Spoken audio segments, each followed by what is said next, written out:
Hello everybody, welcome back to our YouTube channel. Today in this video I am talking about Humbl stock.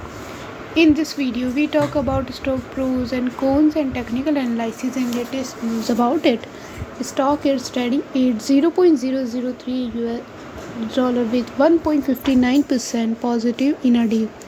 We can easily see stock was volatile for a day. The volume of stock was recently not all-time high, so the fundamental stocks better for today. Before buying and selling the stock, please consult your financial advisor. Today's video is done. Thanks for watching. Please subscribe my YouTube channel and like the video. And also comment all related queries.